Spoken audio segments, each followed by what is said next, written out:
जय हिंद दोस्तों, मैं आपके लिए कुछ दो लाइनों को लिख कर लाया हूँ, जिसे चाहता हूँ कि आप सभी के सामने प्रस्तुत करूँ। तो हमारा दो लाइन क्या है कि हौसले तेरे जिंदगियों के नहीं देखे जाते हैं, हौसले तेरे जिंदगियों के नहीं देखे जाते हैं, हौसले तो तेरे बुलंदियों के देखे जाते हैं, हौसले तो तेरे बुलंदियों के देखे जाते हैं। तो दोस्तों, आप सभी अपने हौसले को मत हारिएगा, कभी अपने बुलंदियों को कभी मत छोड़िएगा। हमारी बुलंदी किस समय है, कहाँ पे है। कभी कभी ऐसा होता है कि हम लोग एकदम डिमोटिवेट हो जाते हैं और हम सब ये भूल जाते हैं कि हमको करना क्या है, हम इस समय किस स्थिति पर हैं और किस स्थिति पर जाना है। तो आप सभी से एक ही आग्रह है कि कभी भी अपने टारगेट पॉइंट कभी भी छोड़िएगा मत, क्योंकि कभी कभी इस जीवन में ना इतना अंधकार आ जाता है ना कि हमको समझ में ही नहीं आता है कि हम लोग किस रास्ते से जाएं और कहाँ पहुँचेंगे। यानी कि अंधकार, चारों तरफ अंधकार ही छाने लगता है। तो उस समय अपने पेशेंस को ध्यान में रख कर के ही हमें कुछ भी कार्य करना चाहिए। तो बस दोस्तों, इसी बाणी के साथ मैं अपने आज की क्लास को टारगेट करता हूँ, जो कि हमारा क्लास ऊपर देख रहे हैं जहांगीर। यानी कि हमने इसके पहले वीडियो में सब कुछ देख चुका हूँ, अकबर को देख चुका हूँ और बाबर, सब कुछ को देख चुका हूँ। आज हमारा फाइनली जो वीडियो है जहांगीर के, जहांगीर में सभी इम्पोर्टेंट पॉइंट को हम लोग देख लेंगे और उम्मीद करूँगा आप सभी से कि बहुत पसंद आएगा। और हालांकि पसंदीदा टू टाइप तो है, बट कुछ लोग इसमें बोर हो जाते हैं कि क्या पढ़ना है हमको, किस प्रकार से पढ़ना है। तो आप यदि इस वीडियो लेक्चर को देखेंगे तो जहांगीर से तो एक भी क्वेश्चन नहीं छूटेगा। और हाँ, हमारे पिछले वीडियो से भी देखेंगे तो कोई भी प्रश्न नहीं छूटेंगे। तो चलिए दोस्तों, आज चालू करते हैं। आप लाइक किए होंगे या नहीं किए होंगे हमें पता नहीं, बट आपका प्यार, स्नेह ही हमें यहाँ पर लाता है और मेहनत करने के लिए प्रेरित करता है। तो बस दोस्तों, चलते हैं आज की हमारी क्लास की। और हमारा क्लास है जहांगीर। यानी कि जहांगीर कौन था, कहाँ से आया था। तो जहांगीर अकबर का ही पुत्र था। और जहांगीर को हम लोग जानेंगे कि एक सलीम चिश्ती थे। सलीम चिश्ती एक दरगाह था, वहाँ पर अकबर जाकर मन्नत माने थे। तो जहांगीर जन्म लिया था। तो उसी के नाम से इनका एक पुराना नाम, जो कि बचपन का नाम था, सलीम था, और इनका बाद में नाम जहांगीर। हालांकि इनका पूरा नाम यदि देखेंगे हम लोग, जन्म पहले देख लेते हैं। जन्म इनका 30 अगस्त 1569 ईस्वी को हो जाता है। जहांगीर का जन्म 30 अगस्त 1569 ईस्वी को हो जाता है। और इनका पूरा नाम का यदि बात करें तो नूरुद्दीन मोहम्मद जहांगीर बादशाह गाजी। आप लोग इतना बड़ा नाम याद कीजिएगा थोड़ा सा, हालांकि ये इम्पोर्टेंट क्वेश्चन की दृष्टि से है। और कई क्वेश्चनों में पूछा जाता है, कई प्रश्नों में पूछा जाता है कि जहांगीर जो था उनका पूरा नाम क्या था। तो नूरुद्दीन मोहम्मद जहांगीर बादशाह गाजी, इतना बड़ा नाम है। और हालांकि नाम को तो याद करना ही पड़ेगा। तो आपको क्या नाम याद करना पड़ेगा? नूरुद्दीन मोहम्मद जहांगीर बादशाह गाजी। नूरुद्दीन मोहम्मद जहांगीर बादशाह गाजी, इतना बड़ा तो नाम आपको याद करना ही पड़ेगा। अब दोस्तों, चलते हैं अगले पॉइंट की ओर कि इनका बचपन का क्या नाम था। यहाँ पे देखिए लिखा गया है बचपन का नाम। तो बचपन का नाम हमने आपको बता दिया कि सलीम था। सलीम क्यों था? क्योंकि सलीम चिश्ती से जाकर मन्नत मानी थी, जिससे कि यही बच्चा पैदा हुआ था। तो यही इनका नाम, बचपन का नाम सलीम था, जो कि सलीम चिश्ती के नाम से रखा गया था। अब चलते हैं पिता तो आप लोग जानते होंगे अकबर हैं। माता हरका बाई, जो कि आम बोलचाल की भाषा में इनको जोधाबाई के नाम से पुकारा जाता है। हालांकि जोधाबाई के नाम से कोई इतिहास में इनका नाम नहीं दर्जित है, बट इनका एक नाम जोधाबाई था। तो जोधाबाई आम बोलचाल की भाषा में कह सकते हैं, हरकाबाई को जोधाबाई कह सकते हैं।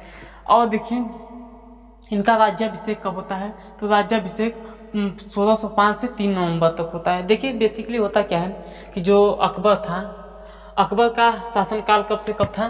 तो अकबर का शासनकाल था 1556 से लेकर के 1605। अब देखिए इतना बड़ा इसका शासनकाल था, 1556 से लेकर 1605 ईस्वी के बीच में। तो इतने बड़े शासनकाल में, यानी कि इतना बड़ा जो शासक था कौन था? अकबर था। तो आप देख चुके होंगे कि जो सलीम था, जिसे जहांगीर कहा जाता है, जहांगीर उस समय बहुत बड़े यानी कि बहुत अपने आप को बड़ा घोषित करने लगा कि हम अब बड़े हो गए हैं, हम अब सत्ता को चलाने लगेंगे। तो उसी सत्ता को चलाने के लिए कुछ विद्रोह करता है, हालांकि वो विद्रोह सफल नहीं होता है, कि जिससे कि अकबर मर जाए और हम वहाँ के राजगद्दी पर बैठ जाएं। तो हालांकि अलग की बात है, वो सफल नहीं होता है, लेकिन अंतिम समय में यानी कि अकबर के अंतिम समय में ये जहांगीर जो था वो अपना विद्रोह करने लगा। तो उसी समय में मतलब कि 1605 ईस्वी में इनकी मृत्यु हो जाती है, जिससे कि जहांगीर खुश हो जाता है और अपने राजगद्दी को बैठ जाता है। तो वही समय था, वो 3 नवंबर 1605 ईस्वी को जहांगीर बैठ जाता है अपनी राजगद्दी पर। और देखिए ये घटना इनके समय में होती है। अनारकली से प्रेम हो जाता है। अनारकली कौन थी? तो अनारकली इनके ही राज्य में यानी कि इनके ही शासन काल में एक नाचने वाली नृत्यांगना थी। अब उनसे इनका प्रेम तो प्रेम आप जानते होंगे, प्रेम में जो कुछ भी न हो जाए, तो उनका इनसे प्रेम हो जाता है। अनारकली से प्रेम हो जाता है। किसका? जहांगीर का। तो जहांगीर का जब प्रेम हो जाता है अनारकली से, तो इन्होंने उनके साथ ज़्यादा टाइम बिताना पसंद करते थे, जिससे कि अकबर नाराज हो जाते थे। क्यों अकबर नाराज हो जाते थे? तो अकबर ने मन्नत मानी थी और हालांकि जहांगीर से बहुत प्रेम भी करते थे। तो इसी को देखते हुए अनारकली को अकबर ने अपने राज्य से निकलवाकर सीमा पार राज्य में भेज दिया, उधर अफगानिस्तान के साइड में इनको भेज दिया अनारकली को। तो अनारकली को भेज दिया। अनारकली को भेजने के पश्चात में इनकी मृत्यु के बाद में एक मस्जिद बनवाया, एक मकबरा बनवाया, जिसे लाहौर का मकबरा के नाम से जाना गया। अब ये लाहौर का जो मकबरा था, जिसे लाहौर का मकबरा वो 1605 ईस्वी में इन्होंने बनवाया। अब इस लाहौर के मकबरे में इन्होंने लिखवाया क्या कि यदि हमारे जीवन के एक भी पल या एक भी दिन अनारकली हमसे मिल जाए, तो हम उस अल्लाह का शुक्रगुजार हमेशा ज़िंदगी भर के लिए रखूँगा। तो इस प्रकार से इन्होंने अनारकली के लिए लिखा था और इससे सिद्ध होता है कि अनारकली से इन्होंने बहुत प्रेम करते थे, बहुत इनका लव स्टोरी चलता था। तो इसी के समय लाहौर का मकबरा बनवाया था, जो कि 1605 ईस्वी में बनवाया था, जब इन्होंने अपने शासनकाल में बैठा तभी। अब देखिए क्या है यहाँ, प्रथम पत्नी यानी कि इन्होंने कई भी शादियाँ की। शादियों के संबंध में कहा जाता है कि इन्होंने 5 शादियाँ की। तो इनकी शादियाँ भी कई प्रकार की होती हैं, यानी कि इन्होंने कई शादियाँ की। शादियों के क्रम में देखा जाता है कि प्रथम पत्नी जो थी, प्रथम पत्नी मानबाई थी, और मानबाई जो प्रथम पत्नी थी, और पत्नी के अलावा इनका एक पुत्र था। पुत्र का नाम क्या है? खुसरो था। यहाँ पर आप देख सकते हैं पुत्र का क्या नाम है? खुसरो। अब देखिए खुसरो के अलावा इनकी दूसरी शादी होती है, और दूसरी शादी में जगत गोसाई के साथ हो जाती है। अब जगत गोसाई के साथ शादी होने के पश्चात में एक पुत्र उत्पन्न होता है, जिसका नाम है खुर्रम। क्या नाम है इनका? खुर्रम। अब खुर्रम ही आगे चल कर के राजगद्दी को संभालेगा, तो इसका नाम इम्पोर्टेंट हो जाएगा। अब खुर्रम यहाँ किसका पुत्र है? तो जगत गोसाई का पुत्र है। इस प्रकार से खुर्रम यहाँ पर जन्म लेता है। अब देखिए तीसरी शादी में इनका रुखसाना से होता है, और इनका पुत्र शहरयार उत्पन्न होता है। अब चौथी शादी में सलमा बानो से होता है, जो कि परवेज पुत्र के रूप में उत्पन्न होता है। और 5वीं शादी नूरजहां से होती है, जो कि इनकी पुत्री एक होती है लाडली बानो। अब लाडली बानो के संबंध में एक कहा जाता है कि ये जो नूरजहां थी एक विधवा औरत थी।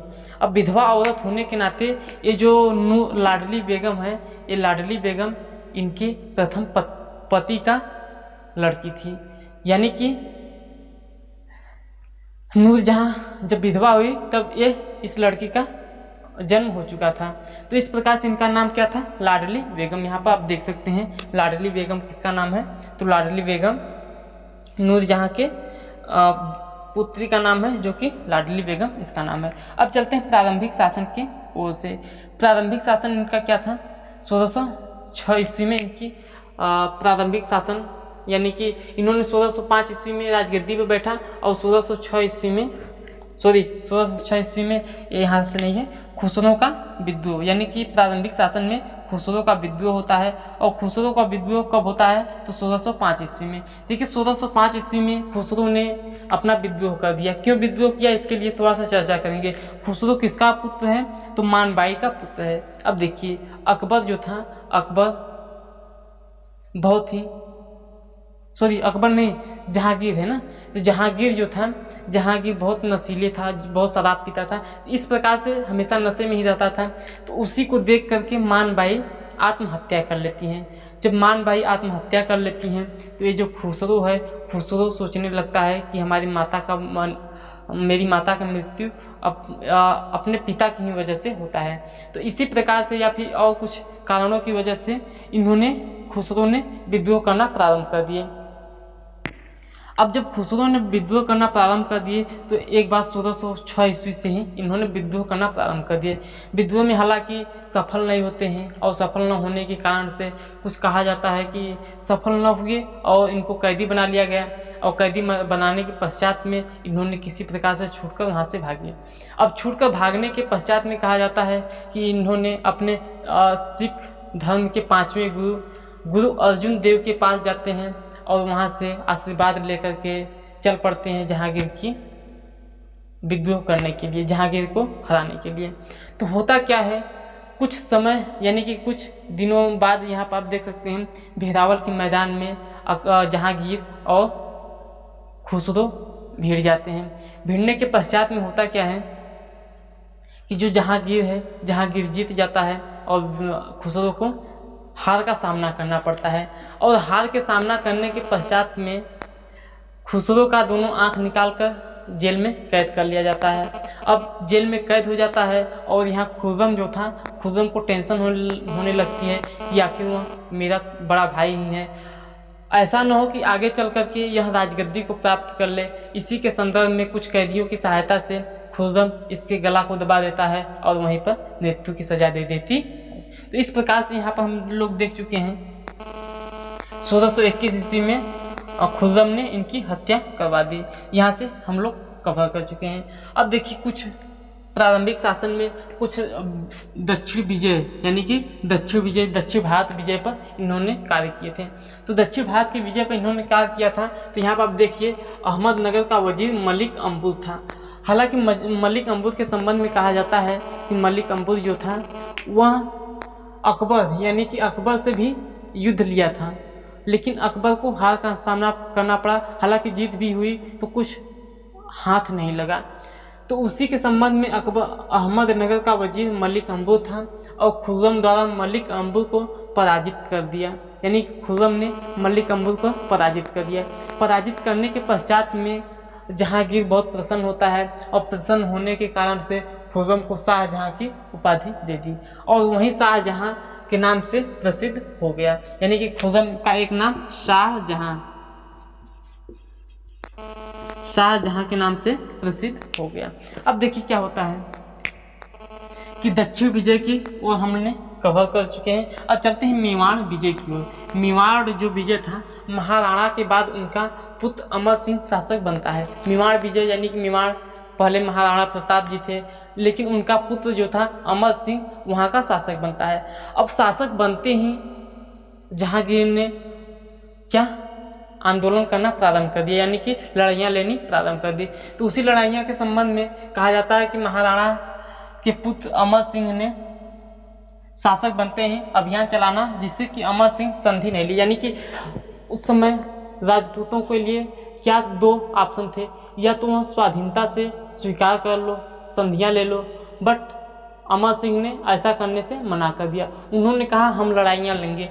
लड़ाइयाँ लेने के पश्चात में कुछ लड़ाइयाँ ऐसी हुई और जिसमें कि शाहजहां को हार का सामना करना पड़ा, लेकिन शाहजहां भी इतना छोटा तो राजा नहीं था।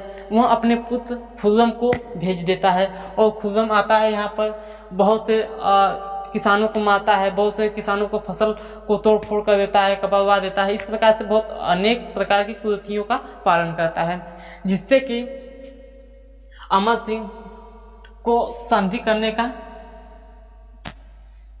निर्णय लेना पड़ा, यानी कि अमर सिंह जो थे वो संधि करने के लिए तत्पर हो गए। और यहाँ पर आप देख सकते हैं कि 1613 ईस्वी में जहांगीर ने खुर्रम को भेज दिया। तो खुर्रम को भेजने के पश्चात हमने बता दिया कि किसानों को बहुत मारता था और तो खेत से फसल को उखड़वा देता था।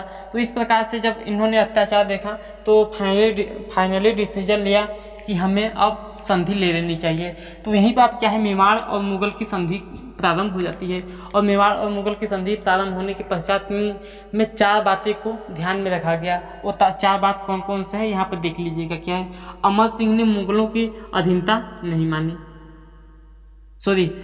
अमर सिंह ने मुगलों की अधीनता मान ली, फर्स्ट बात है। और सेकेंड बात क्या है, कोई वैवाहिक संबंध नहीं किए जाएंगे। हालांकि इसके पहले जो है, पहले में जो भी स्वाधीनता स्वीकार कर देते थे वे अपने पुत्र या पुत्री इस प्रकार से शादी या वैवाहिक संबंध बना लेते थे। बट अमर सिंह ने कहा कि हम ऐसे कोई भी व्यवहारिक संबंध नहीं बनाने देंगे।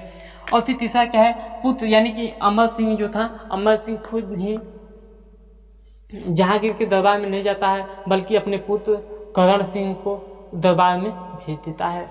अब करण सिंह को यहाँ पे क्या है, करण सिंह को मुगल के दरबार में भेज देता है। और चौथी बात कि चित्तौड़ किले को लेकर थी। चित्तौड़ किले क्या था, तो चित्तौड़ किले वहाँ एक किला था जिस पर कि मुगलों का अधिकार था। तो उन्होंने फाइनली डिसीजन लिया कि नहीं, हम चित्तौड़ किले को वापस हम लेना चाहते हैं। तो मुगलों ने सोचा कि क्यों न इसको दे दिया जाए। बट देने के पश्चात में कुछ शर्तें रखी, कुछ नियमें रखी। उस नियमों को देख लेते हैं। नियम ये था कि चित्तौड़ किलों को न तो किलाबंदी किया जाएगा और न ही उसका निर्माण किया जाएगा। इस शर्त पर फिर से इनको लौटा दिया गया, अमर सिंह को उस किलो को लौटा दिया जाएगा। फिर क्या है, अब चलते हैं आगे, नूरजहां से विवाह। अब इनका एक टर्निंग पॉइंट लेता है जहांगीर का कि नूरजहां से इनकी शादी हो जाती है। नूरजहां से शादी होने के पश्चात में यहाँ पर देख सकते हैं कि नूरजहां का वास्तविक नाम मेहरुनिसा था। मेहरुनिसा इनका प्रारंभ का नाम था। जब इनका शादी नहीं हुआ था तो उस समय क्या नाम था, मेहरुनिसा था। उनका विवाह 1594 ईस्वी में एक अली कुली बेग से होता है। एक आदमी थे जिनका नाम अली कुली बेग थे। और अली कुली बेग कहीं अधिक दूर के नहीं थे, इन्हीं के दरबारी लोग थे। तो वहीं अली कुली से इनका विवाह होता है। और हालांकि मेहरुनिसा जो थी वो बहुत खूबसूरत और सुंदर लगती थी देखने में। तो जहांगीर ने अली कुली को शेर अफगान की उपाधि दी। अब देखिए क्या है कि एक बार त्यौहार पड़ता है और त्यौहार में जहांगीर अली कुली बेग के घर जाते हैं और यहाँ कुछ दावतें भोजन की व्यवस्था की गई थी। तो वहाँ पर जाते हैं। तो वहाँ पर जाने के पश्चात में पहली बार किसको देखते हैं, नूरजहां को देखते हैं। तो इनके मन में, इनके दिल में प्यार का भाव उत्पन्न होता है, जिससे कि यह, और उसी समय जहांगीर ने अली कुली की मृत्यु हो जाती है, यानी कि अली कुली बेग की मृत्यु हो जाती है। मृत्यु के पश्चात में जहांगीर ने विधवा औरत से शादी कर ली, यानी कि मेहरुनिसा से शादी कर ली। अब मेहरुनिसा से शादी करने के पश्चात उसे महल में लाते हैं। तो महल में लाने के पश्चात में देखते हैं कि यह नूर महल मतलब क्या होती है, महलों की सुंदरता, यानी कि आप यहाँ क्या है, नाम नूर महल रखते हैं। फर्स्ट में इनका नाम क्या रखते हैं, नूर महल, यानी कि हमारे महलों की सुंदरता। लेकिन बाद में देखिए कि यह नूर महल हमारे महलों की सुंदरता ही नहीं बल्कि पूरे जहां का सुंदरता है। यानी कि बाद में नूर महल रखा, बाद में क्या रखा, नूरजहां का मतलब क्या होता है, पूरे जगत में चमकीला पदार्थ, यानी कि पूरे जगत में सबसे अच्छा। तो इस प्रकार से इनका नाम रखा। अब चलते हैं आगे। नूरजहां गुट, एक प्रकार का गुट, यानी कि नूरजहां से जब शादी किए तो नूरजहां का एक प्रकार का गुट था। यानी कि नूरजहां के पक्ष वाले एक तरफ थे और नूरजहां से जो अलग थे वो अलग पक्ष वाले थे। तो नूरजहां के गुट में हम लोग देख लेते हैं कि मिर्जा ग्यास बेग जो कि इनके पिता के रूप में है, मिर्जा ग्यास बेग इनके पिता थे। और दूसरा क्या था, असमत बेगम जो कि इनकी माता थी। और तीसरा असफ खां जो कि इनके भाई थे। और चौथा खुर्रम जो कि शाहजहां के रूप में देखे जाते हैं। तो यहाँ शाहजहां का विद्रोह थोड़ा सा देखने को मिलता है। शाहजहां का विद्रोह क्यों होता है, थोड़ा सा यहाँ पर टर्निंग पॉइंट लेता है। थोड़ा सा 2 मिनट कंसंट्रेशन के साथ देखिएगा। देखिए होता क्या है, यहाँ पे देखिए इनका क्या नाम है, यहाँ पर आइए देखिए, नूरजहाँ। नूरजहाँ क्या है, यही है ना। तो नूरजहाँ का जो बेटी थी लाडली बेगम। अब लाडली बेगम ने नूरजहाँ ने अपनी पुत्री लाडली बेगम का विवाह किसके साथ में करना चाहती थी, तो वो है कहाँ पे अब दिखाई दे, हाँ, उनका विवाह खुर्रम के साथ में, खुर्रम के साथ में नहीं, शहरयार के साथ में करना चाहती थी। और इनका जो भाई था असफ खां अपनी पुत्री का विवाह खुर्रम के साथ में करना चाहता था, यानी कि विवाह इनका हो गया।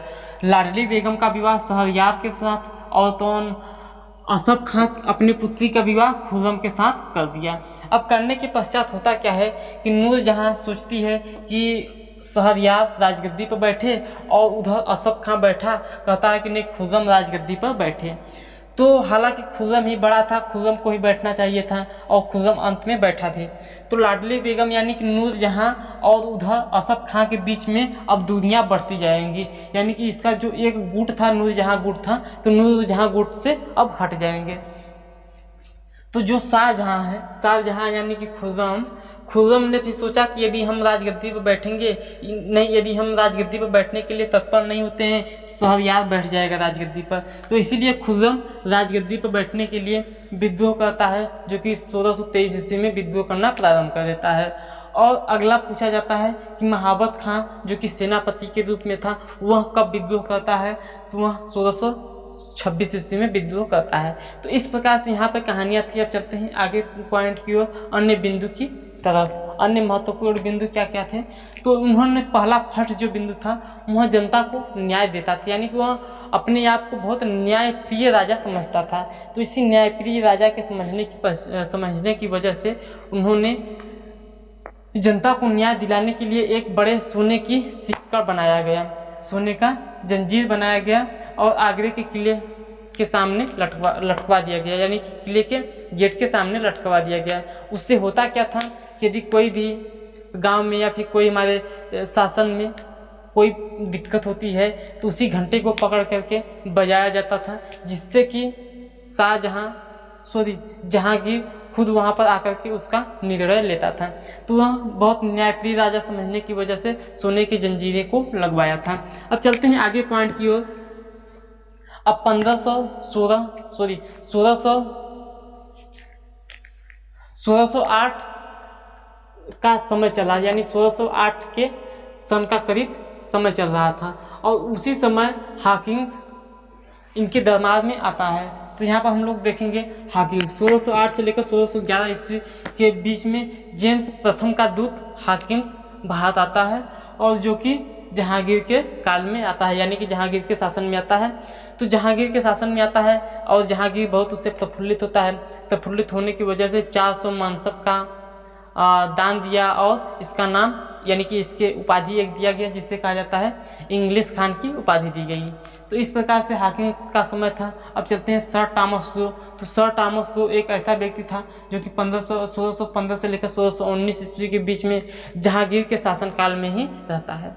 तो यहाँ पर आप देख सकते हैं सर टॉमस लो अकेले नहीं आया था, उसके साथ में एडवर्ड डेरी के साथ में भारत आया था। तो भारत आने के पश्चात में जहांगीर के दरबार में आया था, और वह जब भारत में आया था तो उसमें जहांगीर का जो शासन चल रहा था अजमेर में, यानी कि अजमेर में ही किला था, वहीं पर आया था। अब चलते हैं थोड़ा सा आगे की तरफ से कला, चित्रकला, स्थापत्य, साहित्य की ओर से। कला चलते हैं, चित्रकला, स्थापत्य, साहित्य की ओर से हम लोग अब देखेंगे। तो चलिए दोस्तों, यहाँ पर हम लोग देख रहे हैं कि जहांगीर का काल चित्रकला का स्वर्ण युग कहा जाता है। जो जहांगीर यानी कि जहांगीर के काल में चित्रकला का स्वर्ण युग कहा जाता है। जहांगीर के काल में आप लोग यहाँ पर देख सकते हैं जो मंसूर शाह कहा जाता है कि जो शाहजहाँ था, तो शाहजहाँ का अपने आप को समझता था कि यदि हमारे शासनकाल में या हमारे सामने या हमारे न रहते हुए कोई मूर्ति बनाया जाए जिसमें कि 2-4 कलाकारों को लाया जाए और मूर्तियों को पूरा बना दिया जाए, तो हम बता देंगे कि कौन सा कटिंग किस कला साहित्य ने किया था, किस कला आदमी ने किया था। तो इस प्रकार से कहा जाता है इसके संबंध में। अब हम लोग चलते हैं थोड़ा सा आगे पॉइंट की ओर, मसूर की ओर। मंसूर क्या है, एक प्रकार का आदमी है और इसको उपाधि दिया गया था नादिर डल अस्त्र की। और इनका कार्य क्या था, तो ये पक्षी विशेषज्ञ थे, यानी कि पक्षियों के चित्र बनाने में सबसे माहिर थे। अब अबुल हसन कौन थे, तो अबुल हसन नादिर उल जमा, यहाँ पर आप देख सकते हैं नादिर उल जमा, जो कि व्यक्ति विशेषज्ञ थे, यानी कि व्यक्तियों के चित्र बनाने में, व्यक्तियों की मूर्ति बनाने में बहुत ही विशेषज्ञ थे। तो इस प्रकार से यहाँ पर हम देख सकते हैं मंसूर की और अबुल हसन की। अब चलते हैं आगे पॉइंट की ओर, नूरजहाँ की ओर से। तो नूरजहाँ ने उत्माद उद दौला का एक मकबरा बनवाया और वह मकबरा सफ़ेद संगमरमर से बना था और उसमें एक कटिंग की गई थी। इस कटिंग क्या होता है, देखिए यहाँ पर दिया गया है, सफ़ेद संगमरमर एवं पित्रादुरा यानी कि जो उसमें नक्काशी थी, नक्काशी कहा जाता है पित्रादुरा को, तो उस नक्काशी को काटने की प्रक्रिया को पित्रादुरा कहा जाता है। तो उसमें सफ़ेद संगमरमर का प्रयोग किया गया था, पित्रादुरा का भी प्रयोग किया गया था। अब चलते हैं आगे पॉइंट की ओर, जहांगीर का मकबरा शहादरा जो कि लाहौर में स्थित है। चूँकि लाहौर अजमेर के पास ही पड़ता है तो वहीं पे इनका मकबरा था। तो जहांगीर का मकबरा शहादरा लाहौर में स्थित है। अब चलते हैं आगे पॉइंट की ओर, जहांगीर एक उच्च कोटि का लेखक था। उच्च कोटि का लेखक होने की वजह से अपनी एक लेखक कृति, जो कि इनका कृति है तुजुक ए जहांगीरी, इनकी रचना स्वयं जहांगीर ने ही किया था। तुजुक ए जहांगीरी, जो कि फारसी भाषाओं में इन्होंने उसका रचना किए थे। तो यही है कि जहांगीर एक उच्च कोटि का लेखक था और उन्होंने अपनी रचना तुजुक ए जहांगीरी फारसी भाषा में लिखा था। अब चलते हैं आगे पॉइंट की ओर, उन्होंने 2 अस्पा एवं सिंह अस्पा प्रथा चलाई। हालांकि 2 अस्पा और सिंह अस्पा प्रथा आपको समझ में नहीं आ रहा होगा, लेकिन 2 अस्पा और सिंह अस्पा प्रथा किसने चलाई, तो जहांगीर ने ही।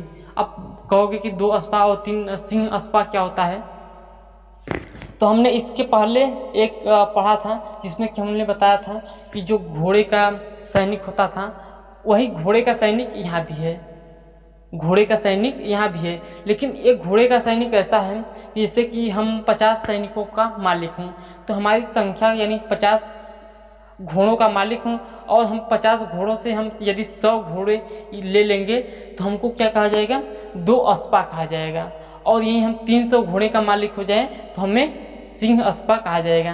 तो इस प्रकार से 2 प्रथा चलाई थी और इस प्रथा में इनको लाभ हुआ था। यानी कि जो पहले 50 फॉर एग्जाम्पल के लिए 50 घोड़ों का देखभाल करते थे, तो वह सोचने लगे कि हमको उपाधि क्यों न मिल जाए 2 अस्पा की, तो वह 100 घोड़ों की रक्षा करने लगे, यानी कि 100 घोड़ों की देखभाल करने लगे। तो यही 2 अस्पा 3 अस्पा था। तो इस प्रकार से हमारा आज का वीडियो कंप्लीट होता है। और आपको वीडियो कैसा लगा, हालांकि उम्मीद करूंगा कि बहुत अच्छा लगा होगा और समझ में आया होगा। यदि वीडियो अच्छा लगा होगा तो वीडियो को लाइक करके शेयर कर दीजिएगा। हालांकि अब शेयर करने के लिए दिल नहीं करता क्योंकि आप लोग शेयर तो करते नहीं हो, बट कोई बात नहीं, यदि आपको वीडियो अच्छा लगेगा तो ज़रूर शेयर करोगे। तो चलिए, धन्यवाद। इसी बात के साथ अपनी वाणी को विराम देना चाहता हूँ, आपसे अलविदा लेना चाहता हूँ। मिलते हैं नेक्स्ट वीडियो में नेक्स्ट टॉपिक की ओर से। हालांकि इस टॉपिक का यानी कि मेडाइवल हिस्ट्री का कुछ ही 1-2 वीडियो अभी बचा है, जिसको कि अपलोड कर दिया जाएगा तो मेडाइवल हिस्ट्री का पोर्शन पूरा कंप्लीट हो जाएगा और आपके सामने रख दिया जाएगा। तो चलिए दोस्तों, मिलते हैं नेक्स्ट वीडियो में। आपसे अलविदा लेना चाहता हूँ। थैंक यू, धन्यवाद, जय हिंद।